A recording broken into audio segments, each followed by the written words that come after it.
Morning, welcome back to Project 300 Pounder. Today I've got the ECU back now for the airbags. This morning I'm going to put that in, connect it all up to multi-ECU scan and see if it's all working. There was a problem with possibly one of the pre-tensioners or maybe the seat belt, so I'm hoping that's going to go away. If not, I'm going to have to delve into that, try and figure out what's causing that, but I'm sure I'll get to the bottom of it today. The reason the bonnet's up is I just went to start it to bring it down the drive and the battery was flat, so I've done a jump on it using a jump pack and I'm going to put it on charge, but before I put it on charge I'm going to do the ECU. Hopefully there's enough charge in it for that to behave itself. Failing that, I'll put another battery in it. I've got a brand new battery that I could put in. If I have to do that, that's what I'll do, but for the time being we'll leave it in and put the ECU in. So this is the ECU that I've got back from the fellow I use on eBay. He's done lots of these for me, never had a problem. They always come back with the crash data wiped. Any other errors that are on them can just be wiped by a multi-ECU scan. You saw in the previous video that I'd already done that anyway, apart from the one that's the problem. So I'm going to crack on now, get this installed. So as I showed you before, you see the two blue plugs down there, that's where the ECU plugs in.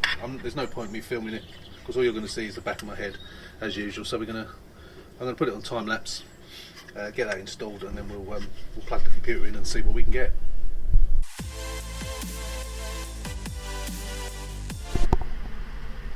Right, I have some good news and I have some bad news. First of all, let me apologise for the noise in the background. The dustmen have actually collected our plastic today, the first time for I can't remember how long for, but good on them. Anyway, so put the airbag ECU back in, fired up multi-ECU scan, and that pre-tensioner error was still there. Now, there's always been a little bit of always been a bit of confusion with when it calls them the pre-tensioner, because I don't know if you remember, I paused a little bit when we were looking at this before and I was thinking pre-tensioner seatbelt, pre-tensioner seatbelt. I don't know if it's multi-ECU scan that confuses the two or what it is, but sometimes you'll get what looked then as being a pre-tensioner issue, and when you delve into it, it was actually the seatbelt. So what it was, although this driver's seatbelt had not deployed in the crash, something had happened to it, because basically the resistance, which is what causes the problem to say that they're blown, the resistance was different to the other one. So that was obviously throwing up an error. So although the seatbelt hadn't locked into position, as far as its explosives were concerned, it had. So I've changed the seatbelt. So I didn't bother filming it because obviously you've already seen me change the seatbelts. So seatbelt's changed. There's no errors on the dash now. Obviously those lights aren't flashing like that really, it's just the camera that's making them do that. So if we fire up ECU scan, I'm confident that there will be no errors there whatsoever. He says waiting with bated breath. It's to the sound of the dustman. Right, here we go, we're in to the ECU. No fault codes, success. So that means I can get the pen, I can bolt the ECU in properly down there, or from the passenger side, get those kick panels on, kick panel on that side, and then we can get the back seats back in. So I'm going to do all of that on time lapse, because there's no point in me showing you boring things like that. And then, apart from cleaning the inside of the windscreen, because I forgot to clear the overspray on the inside of the windscreen from the seat cleaning, and blackening out the tyres a bit, which I'll do on the street because I don't want to mark my driveway.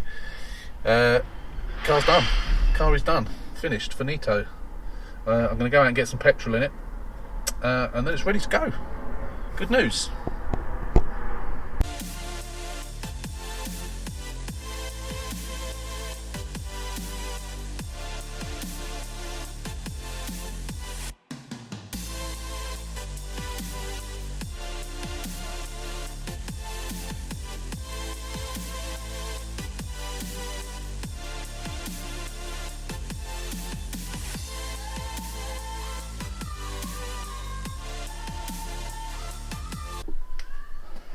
Wow, had some problems there. could not get those two bolts in. I think they were coming in at slightly the wrong angle. Never had that problem before. It's taken me about 20 minutes just to get those bolts in. Nightmare. Absolute nightmare. Anyway, it's done now. So I just need to give the white plastic a bit of a clean. And then we're done on the seats. Put the back shelf in. Yeah, I think that's about it then. I've taken the batteries out, I've put the battery on charge, or I've put another battery on charge, one that I think is a better battery. So we'll give that a few hours and then we'll put that back in as well. Right, I just had to go and microwave my tea because it got cold while I was putting that back seat, and I just thought I'd show you my cup. I might look like I'm listening to you, but in my head I'm thinking about Fiat 500s. I think I'm getting a bit obsessed with this. Something else I wanted to show you as well. I started sticking some of my used badges up there. They're not very straight. I need to glue them up really. I've got them on picture hooks. The one's even fallen off, which is on the floor. I wanted to show you this. This was a box port. If you can see on the top there, Taylor's port. I thought it was a nice little box. And I got a couple of classic Fiat 500 and an Abarth, which doesn't look that dissimilar to that one. So I've got room in there for at least one more car. I was thinking of getting a model 124 Spider Abarth for in there as well. What do you think? I was going to try and put a Italian flag in the background there, and maybe paint it or varnish it. I thought it was quite a nice little touch. What do you think? I've got me Fiat clock as well, which I haven't put up yet since I've done the garage. Time's incorrect on it, battery's gone. There's lots of Fiat things in this garage. I am getting a bit obsessed by this, aren't I? I think it'll be on my gravestone. Actually, I wonder if they do a Fiat 500 hearse. Probably a bit too long. Have to be a cut and shut. Anyway, I just thought I'd show you those. So yeah, back seats are in. I'm just going to give them a clean. While I think of it, let me pause a second. Yeah, while I think of it, one of my other videos recently, someone asked recommendations for any products to clean. I can't remember what it was to clean now, but it was something in the car. And I said, yeah, elbow grease. You can get it in B&M for about £1. And they thought I was joking. They said, yeah, nice joke. Can't remember who you are, but I wasn't joking. It's called elbow grease, and it's really, really good stuff. Clean under the bonnet with it, clean the seats, clean the dash. I use that to clean off the overspray. So, elbow grease, all-purpose degreaser. It's miracle stuff, and it is literally £1. So I normally buy half a dozen of those at the same time. So yeah, get your elbow grease down at B&M. I think they sell it in Poundland and places like that as well. Good stuff. Recommend it. Now you can watch an interesting minute or two of me cleaning the tops of these seats. Look at that, spotless. Probably can't see from there. This is amazing stuff. Spray it on, just takes all the dirt off. And of course it is a degreasant, so it's meant to take grease off. Not sure it's going to take that mark off, but yes it has. Didn't think it would, but a bit of elbow grease with the elbow grease and it's come off. Really good stuff. Right, that's clean now. There you go, that's that done. Final little bits of glitter. So lastly, just need to put the tray back in. That's it for the seats. All I've got to do now is put in the kick panels, which are these down here. Give them a clean up and put those in as well. And then we are done. Apart from a battery, of course. Right, so let's put those in now. Well, the other thing I've got to do that I forgot, what I've got to do is I've got to put the ECU back into position and then bolt it in. So you might be able to see it down there, I'm not sure if you can. It's a bit difficult for me to get camera in there, so I'm just going to bolt it in off camera. Not the most exciting things to watch anyway, is it? In fact, this particular video is not that exciting, it's just me finishing off, isn't it? Anyway, yeah, let's get that in. Okay, everything's back in, all the panels are in, seats are in, back shelf's in, all those panels are all back on both sides, giving the windscreen inside a clean. The two things left to do, one is put the battery back in when it's charged up, and the other thing is just black the tyres up. All the tyres are good.